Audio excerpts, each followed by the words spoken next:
May മാസം 21 വെള്ളിയാഴ്ച. അമ്മേ പരിശുദ്ധമ്മേ, അമ്മേ പരിശുദ്ധമ്മേ, ദൈവമാതാവേ, കൃപാസനത്തിലൂടെ ഞങ്ങൾക്കും ഞങ്ങളുടെ ദേശത്തിനും അമ്മ മധ്യസ്ഥം തേടി തന്ന എല്ലാ അനുഗ്രഹങ്ങൾക്കും കൃപകൾക്കും ഞങ്ങളിപ്പോൾ ഹൃദയം നിറഞ്ഞ നന്ദി പറയുന്നു. അമ്മേ പരിശുദ്ധമ്മേ, ദൈവമാതാവേ, 2004 ഡിസംബർ 7 ഉച്ചകഴിഞ്ഞ് 2:30 കൃപാസനത്തിൽ സംഭവിച്ച അമ്മയുടെ പ്രത്യക്ഷപ്പെടലിനെ കുറിച്ച് തിരുസഭയ്ക്ക് സമർപ്പിച്ചിരിക്കുന്ന പഠനരേഖകളുടെ മേൽ സഭാത്മകമായ പഠനം ആരംഭിക്കുവാൻ ഞങ്ങൾ പ്രാർത്ഥിക്കുന്നു.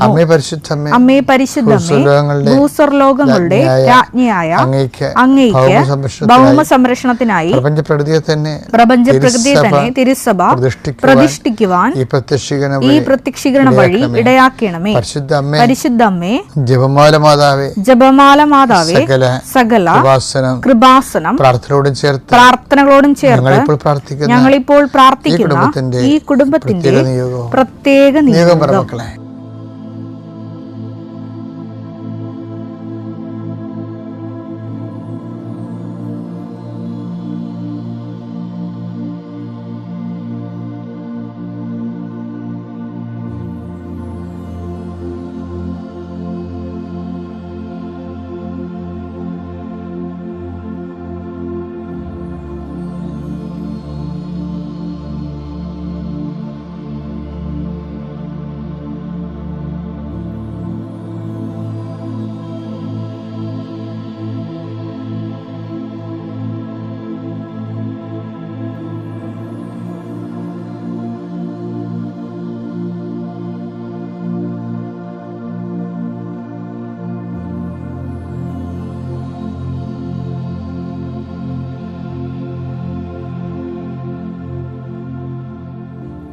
അമ്മയുടെ പ്രത്യക്ഷീകരണത്തിന്റെ ഈ അനുഗ്രഹവേളയിൽ ഞങ്ങൾക്ക് സാധിച്ചു തരുവാൻ കനിയണമേ.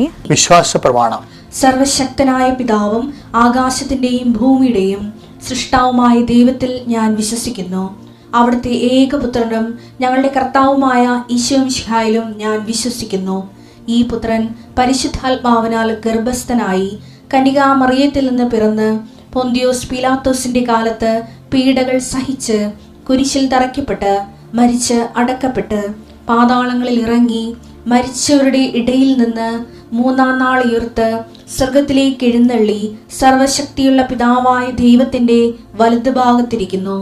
അവിടെ നിന്ന് ജീവിക്കുന്നവരെയും മരിച്ചവരെയും വിധിക്കുവാൻ വരുമെന്നും ഞാൻ വിശ്വസിക്കുന്നു.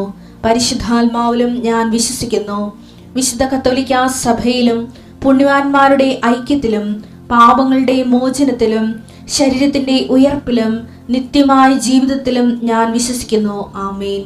സ്വർഗ്ഗസ്ഥനായ ഞങ്ങളുടെ പിതാവേ, അങ്ങയുടെ നാമം പൂജിതമാകണമേ. അങ്ങയുടെ രാജ്യം വരണമേ.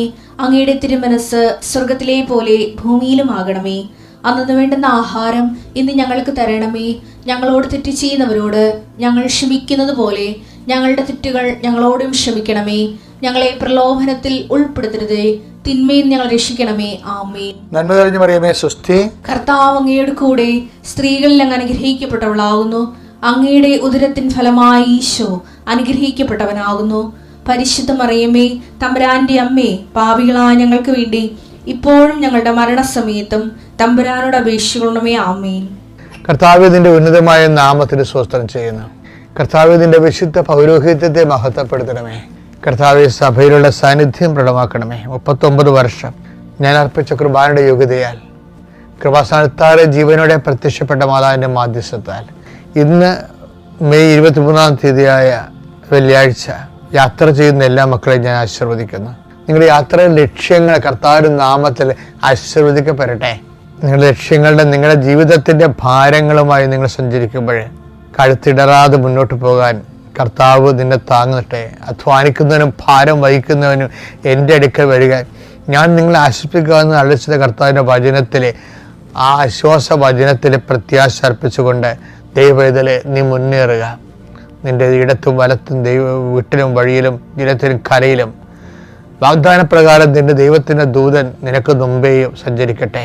അമ്മ പരിശുദ്ധ ദേവമാതാവ് കാനായിലെ കല്യാണ കുടുംബത്തിൽ എന്നതുപോലെ നിന്റെ അവശതകളും പോരായ്മയില്ലെങ്കിലും നീ അറിയുന്ന മുമ്പ് തന്നെ അറിഞ്ഞുകൊണ്ട് നിനക്ക് വേണ്ടി മധ്യസ്ഥം വഹിക്കട്ടെ എല്ലാ മലാഖന്മാരും വിശുദ്ധന്മാരും രക്തസാക്ഷികൾ. നീ ചെയ്യുന്ന പ്രവൃത്തികൾ ദൈവതിരുസന്നിധിയിൽ ആദരണീയമാകുന്നതിന് വേണ്ടിയും അത് സ്വീകാര്യമാകുന്നതിന് വേണ്ടിയും കർത്താവ് എൻ്റെ പരിശുദ്ധാത്മ നയിക്കപ്പെടുകയും നീ അനുഗ്രഹിക്കപ്പെടുകയും ചെയ്യട്ടെ. നീ ആർക്ക് വേണ്ടിയാണ് വാദിക്കുന്നത്, ആർക്ക് വേണ്ടിയാണ് നീ ശുപാർശ ചെയ്യുന്നത്, അവരെ കർത്താവ് ആശീർവദിക്കട്ടെ. നിന്റെ മധ്യസ്ഥ പ്രാർത്ഥനയ്ക്ക് പകരം നിന്റെ മധ്യസ്ഥ പ്രാർത്ഥന ദൈവദിവസം വിലയുള്ളതാകുവാൻ ആവശ്യമായ ദൈവത്തിൻ്റെ സുവിശേഷ പ്രവർത്തനങ്ങൾ ദൈവസ്നേഹത്തോടെ ചെയ്തുകൊണ്ട് നിൻ്റെ സ്വർഗീയമായ ആധ്യാത്മികമായ ആസ്തി പദ്ധതികൾ ഉറപ്പിക്കുവാൻ കർത്താവ് നിന്നെ ആശീർവദിക്കട്ടെ. എൻ്റെ കർത്താവിൻ്റെ ഉന്നതമായ നാമത്തിൽ സഭയുടെ അധികാരത്തിൽ നിൻ്റെ അധ്വാന ശേഷികൾ വർദ്ധിക്കുകയും അധ്വാന ഫലങ്ങൾ അഭിവൃദ്ധി പ്രാപിക്കുകയും ചെയ്യട്ടെ. എൻ്റെ കർത്താവിൻ്റെ ഉന്നതമായ നാമത്തിൽ സഭയുടെ അധികാരത്തിൽ കുരിശിൻ്റെ അടയാളത്തിൽ നീ എന്ത് ആഗ്രഹിക്കുന്നുവോ ഈ ദൈവത്തെ മുൻനിർത്തിക്കൊണ്ട് ആഗ്രഹിക്കുന്ന സൗഖ്യങ്ങൾ, ആഗ്രഹിക്കുന്ന വിടുതലുകൾ യേശുവിൻ്റെ നാമം തൽക്ഷണം മാതാവിൻ്റെ മധ്യസ്ഥ പ്രാപിക്കട്ടെ. എൻ്റെ കർത്താവിനുമായ നാമത്തിൽ നീ ഇടപെടുന്ന വ്യക്തികൾ, സംസാരിക്കുന്ന വിഷയങ്ങൾ, ഇടപെടുന്ന കാര്യങ്ങളെല്ലാം കർത്താവിൻ്റെ കൃപ നിറയട്ടെ. കർത്താവെ, ഇന്നത്തെ ദിവസം സമർപ്പിച്ച് പ്രാർത്ഥിക്കുന്നു. ഇന്നത്തെ ദിവസത്തിൻ്റെ യാത്രാ വഴികൾ, യാത്രാ ലക്ഷ്യങ്ങൾ എല്ലാം അതിൻ്റെ തടസ്സങ്ങൾ യേശുവിൻ്റെ നാമത്തിൽ മാറിപ്പോകട്ടെ. കർത്താവ്, രാവിലെ അങ്ങയുടെ തിരുസന്നിധിയിൽ തിരിച്ചണയുന്ന കാലത്തെ വഴിവെക്കിലെല്ലാം നിന്നെ കണ്ടുമുട്ടിയതിൻ്റെ അനുഭവങ്ങൾ മനസ്സിലോർത്ത് നിനക്ക് നന്ദി പറയുവാൻ ഈ ദൈവപൈതലിനെ കർത്താവ് മുദ്ര അനുഗ്രഹം നൽകട്ടെ എന്ന് പ്രാർത്ഥിക്കുന്നു. നിൻ്റെ അടിക്കടി നിൻ്റെ വിശ്വാസം വർദ്ധിക്കുകയും അടിക്കടി നിൻ്റെ ദൈവസ്നേഹം വർദ്ധിക്കുകയും നീ ദൈവത്തിൻ്റെ സുവിശേഷ സാക്ഷ്യം വഹിക്കാൻ നിനക്ക് ഭാരമില്ലാതൊരു ആ സാക്ഷ്യം വഹിക്കുവാൻ പറ്റുന്ന രീതിയിൽ ദൈവം നിന്നെ ആശീർവദിക്കുകയും അനുഗ്രഹിക്കുകയും ചെയ്യട്ടെ. നിത്യം പിതാവും പുത്രനും പരിശുദ്ധാത്മാവ് സർവ്വീശ്വരെ നയിക്കുക. ആമേൻ. എൻ്റെ പ്രിയപ്പെട്ടവരെ, ഉടമ്പടി ജീവിതത്തിലെ നമ്മുടെ ഡെയിലി ബ്രെഡ്, അനുദിന ആത്മമന്ന എന്നീ ശുശ്രൂഷയുടെ തുടങ്ങാനുള്ള കാരണം ഉടമ്പടി എടുത്തവരെ ലക്ഷ്യം വെച്ചുകൊണ്ടാണ്. ഉടമ്പടി എടുത്തവരെ ചിലർ രാവിലെ ഒരു പ്രാർത്ഥന അച്ഛനുമായിട്ട് കിട്ടിയിരുന്നെങ്കിലെന്ന് ആശിക്കുന്ന പോലുള്ള സാക്ഷ്യങ്ങൾ പറയും. നമുക്ക് നേരത്തെ അങ്ങനെ ചെറുതായിട്ടുണ്ടായിരുന്നു, പക്ഷെ അത് റെക്കോർഡ് ചെയ്തിട്ട് മധ്യസ്ഥ പ്രാർത്ഥന സ്വരം ആയിട്ട് കേൾക്കുന്നത്. അപ്പോൾ അത് അല്ലാതെ അച്ഛൻ സ്ക്രീനിൽ വന്നിട്ട് നമുക്ക് ഒരുമിച്ച് പ്രാർത്ഥിക്കാൻ പറ്റുന്ന സാഹചര്യം പണ്ട് കോവിഡ് കാലത്ത് അങ്ങനെ ചെയ്യുമായിരുന്നു. ആ അനുഭവങ്ങളെ വെളിച്ചത്തിൽ ആൾക്കാർ ആവശ്യപ്പെട്ടിട്ടാണ് നമ്മൾ ഈ ഡെയിലി ബ്രെഡ് തുടങ്ങാൻ കാര്യം. കോവിഡ് കാലത്ത് ഓൺലൈനിൽ തന്നെ എല്ലാവർക്കും വേണ്ടി പ്രാർത്ഥിക്കുമായിരുന്നു. അതുതന്നെ ഇത്. അപ്പം അത് ആൾക്കാർക്ക് എല്ലാ ആശ്വാസവും അനുഭവം ഉണ്ടായിട്ടുണ്ട്. അപ്പം അതുപോലെ തന്നെ നിങ്ങൾക്ക് ഓരോ ദിവസവും, അതുകൊണ്ട് ഇതിത്തിരി ബുദ്ധിമുട്ടാണ് എനിക്ക്, എന്നാലും ഞാനത് ചെയ്യണതിൻ്റെ കാരണം സുവിശേഷം പ്രസംഗിക്കുക സാഹചര്യം അനുകൂലമാണെങ്കിലും അല്ലെങ്കിലും ഒന്നല്ലേ.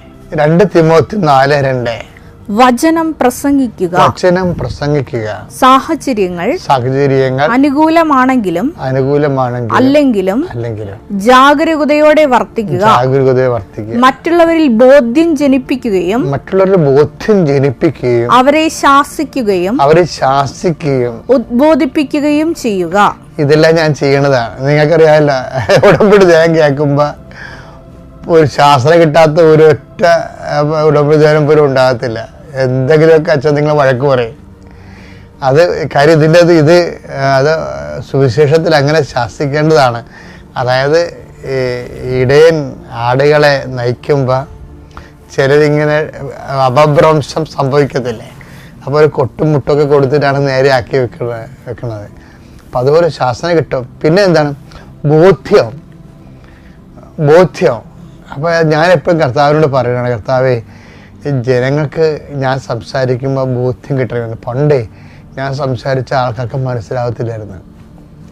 ഞാൻ സെമിനാരിൽ നിന്ന് ഫ്രഷ് ഹാൻഡായിട്ട് ഇറങ്ങിയിട്ട് ആദ്യത്തെ 3 കൊല്ലമൊക്കെ സംസാരിക്കുമ്പോൾ അച്ഛൻ പറഞ്ഞൊന്നും മനസ്സിലാടെന്ന് പറയും. അപ്പോൾ എനിക്ക് തന്നെ അറിയാം ഞാൻ ഓവർ തിയോളജിക്കലും ഓവർ ഫിലോസഫിക്കലുമാണ്. അങ്ങനെയായിട്ടാണ് പണ്ട് സംസാരിച്ചുകൊണ്ടിരുന്നത്. അപ്പോൾ അതിന് ജീവിതമായിട്ട് യാതൊരു ബന്ധവും ഇല്ല. അവസാനം ഞാൻ തന്നെ ചോദിച്ചു വാങ്ങിച്ചതാണ്. സിമ്പിളായിട്ടുള്ള ലളിതമായ രീതിയിൽ കർത്താവെ ജനങ്ങളോട് സംസാരിക്കാൻ ഇടയാക്കണമെന്ന്. ഇന്നത്തെ ശൈലി അതിനേക്കാൾ മാറി. ഇന്ന് വചനത്തിൻ്റെ പൊരുളുകൾ ജീവിതത്തിൻ്റെ ബന്ധിയായിട്ട് ലിങ്ക് ചെയ്ത് അവതരിപ്പിക്കാൻ കർത്താവ് ഒരു പ്രത്യേക അഭിഷേകം തന്നു. അത് ഞാനത് കഴിഞ്ഞ ദിവസങ്ങളിൽ ഒരു ചേച്ചി ഒരു സാക്ഷിയൊക്കെ പറഞ്ഞിരുന്നു. കാര്യം അത് കേൾക്കുമ്പോൾ അവർക്ക് ജീവിതത്തിൽ ബോധ്യങ്ങൾ കിട്ടുമെന്ന്. അത് ഈ 2 തിമോത്തി 4 ഒന്നുകൂടെ വായിച്ചേ. വചനം പ്രസംഗിക്കുക സാഹചര്യങ്ങൾ അനുകൂലമാണെങ്കിലും അല്ലെങ്കിലും അതായത് അല്ലെങ്കിലും എന്ന് പറഞ്ഞു കഴിഞ്ഞാലേ, അതായത് ഇതിന് 2 മാർക്കാണുള്ളത്. 2 തരം മാർക്കുണ്ട്. ജാഗരൂകത വേണം. പക്ഷെ അതേസമയം തന്നെ സാഹചര്യം ഒക്കുമ്പോൾ മാത്രം വചനം പ്രഘോഷിക്കാനുള്ളതല്ല. പ്രാർത്ഥന അങ്ങനെയാണ്. അതൊരു അപ്പോസ്തലിക നിലപാടാണ്. അതായത് ഇപ്പം സാഹചര്യം പ്രതികൂലമാണ് എങ്കിൽ അങ്ങനെ എന്നിട്ടും നമ്മൾ പ്രാർത്ഥിക്കുകയും പ്രവർത്തിക്കുകയും ചെയ്യണമെങ്കിൽ അതിന് ഒരു എബോവ് ഡിസ്റ്റിങ്ഷൻ മാർക്കാണ് ഉള്ളത്. അനുകൂലമായ സാഹചര്യത്തിൽ പ്രവർത്തിച്ച ക്ലാസ് മാർക്ക് കിട്ടും നമുക്ക് 60 മാർക്ക്. അതാണ് വ്യത്യാസം.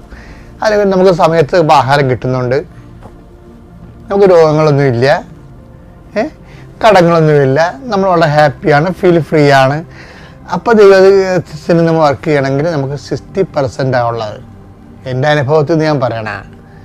പക്ഷെ നമ്മുടെ സാഹചര്യം പ്രതികൂലമാണ്.